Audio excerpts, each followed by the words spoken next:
미분 가능성과 연속성은 수학적 교과서에서 소단원으로 설정되어 있을 만큼 개념적으로 굉장히 중요합니다. 이 강의에서는 교과서 서술의 논리적 구조를 살펴보고 이에 대응되는 수능 국어 문제를 풀어볼 거예요. 자, 먼저 교과서에는 이렇게 써 있습니다. 어떤 함수 fx가 x는 a에서 미분 가능하면 fx는 x는 a에서 연속이다. 미분 가능하면 반드시 fx는 연속이라는 의미죠. 이 수학적으로 참인 조건문들은 굳이 명시적으로 써있지 않아도 반드시란 표현이 생략되어 있다고 봐야 돼요. 자, 미분 가능하면 왜 연속인가? 미분 가능의 필요 충분 조건을 보면요, 연속이면서 어쩌고 저쩌고예요. 즉 A and B 꼴이거든요. 이로부터 A이다, 즉 연속이다를 이끌어내는 것은 and 없애기를 쓴 것이니까 논리적으로 완전히 타당합니다. 따라서 미분 가능하면 반드시 연속일 수밖에 없죠. 그래서 지금 이 반드시는 and 없애기라는 추론 규칙을 통해 보장되고요. 자, 그런데 역은 성립하지 않는다는 어떤 의미냐? 이 말은 연속이라고 해서 반드시 미분 가능한 건 아니란 뜻이죠. 우리 준비운동에서 이것의 의미 뭐라고 배웠어요? 연속이지만 미분 가능하지 않은 그러한 경우가 적어도 하나 존재한다는 의미라고 했죠. 그래서 이제 교과서에 즉 하고 이야기를 하는 거예요. 연속이지만 미분 가능하지 않은 그러한 경우가 있다, 존재한다, 적어도 하나 있다. 자, 그래서 교과서에 이런 함수가 흔히 나오죠. 이렇게 뾰족한 함수잖아요. 이 함수는 x는 1에서 함수값도 존재하고 극한값도 존재하고 좌극한 우극한이 같고 또 그런 극한값과 함수값이 같기 때문에 연속이긴 하지만 이 좌미분계수 우미분계수가 다르기 때문에 미분 가능하진 않죠. 이러한 사례가 적어도 하나 존재하기 때문에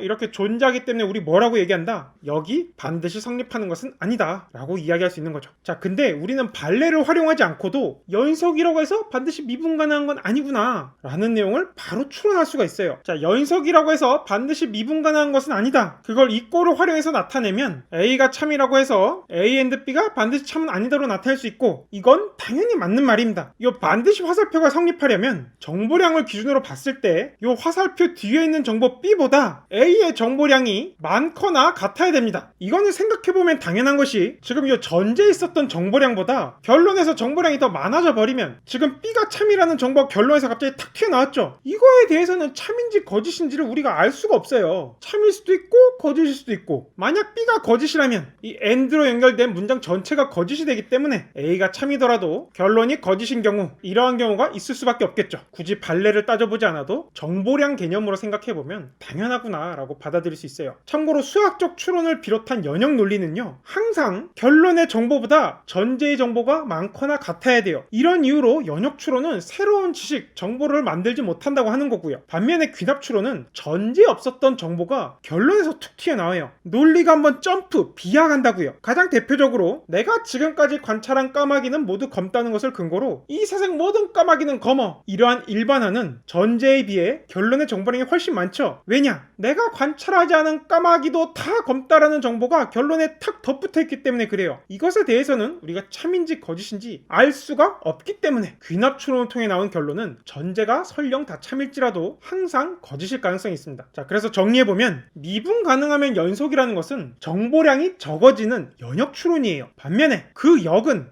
연속이면 미분 가능하다는 전제 없었던 정보량이 더 많아지는 귀납 추론, 혹은 전문용어로 부당한 추론이라고 합니다. 그러다 보니까 반드시 모든 경우에 항상 성립한다고 말할 수는 없는 겁니다. 자, 지금까지 배운 논리를 국어 문제에 적용해보면, 이건 2021학년도 9월 모의평가에 나온 문항인데 여기 나온 선지들을 보면 전부 모두라고 써있죠. 뭐 항상, 반드시로 바꿔도 돼요. 전부 다가 A면 B꼴로 써있는데 이 선지들은 전부 지문에 비춰봤을 때 거짓이었거든요. 이게 거짓이라는 말은 무슨 뜻이다? A이면서 B가 거짓인 경우가 적어도 하나 이상 존재하더라. 즉 지문을 읽어보면 이러한 경우에 해당되는 것들이 각 선지마다 있었기 때문에 2, 3, 4는 전부 일치하지 않는 선지들이었습니다. 간단하죠? 자, 여기 제가 조건문에 역이라고 써놨는데 지문에는 A가 참이면 반드시 B가 참이라고 나왔어요. 그런데 선지에서 이렇게 조건문의 역으로 뒤집어서 묻습니다. 이때 일반적인 수험생들은 그래, 조건문이 참이라고 해서 그 역이 참이라고 단정할 순 없지, 이렇게 단순하게 풀거든요. 그런데 우리는 논리적 구조를 조금 공부했기 때문에 이 문항을 훨씬 재미있게 들여다볼 수 있어요. 자, 왜라는 질문에 대한 답으로 제시되는 설명이 무엇인지를 분명히 하고자 과학 철학에서는 여러 가지 설명 이론을 제시해왔다. 처음으로 체계적인 설명 이론을 제시한 햄펠에 따르면 지금 여러 가지 설명 이론이 있다 그랬는데 첫 바다가 나왔어요. 그러면 뒤에 이 햄펠의 설명 이론과는 다른 어떤 다른 설명 이론이 제시될 거란 게 예측되죠. 또한 이런 것도 추론할 수 있어요. 만약에 첫 번째 이론이 완전 무결했다면 여러 가지 설명 이론이 있을 필요가 없었겠죠. 그냥 이 햄펠의 이론 하나로 끝났을 거잖아요. 그런데 여러 가지가 제시됐고 처음이 이거였다 그러면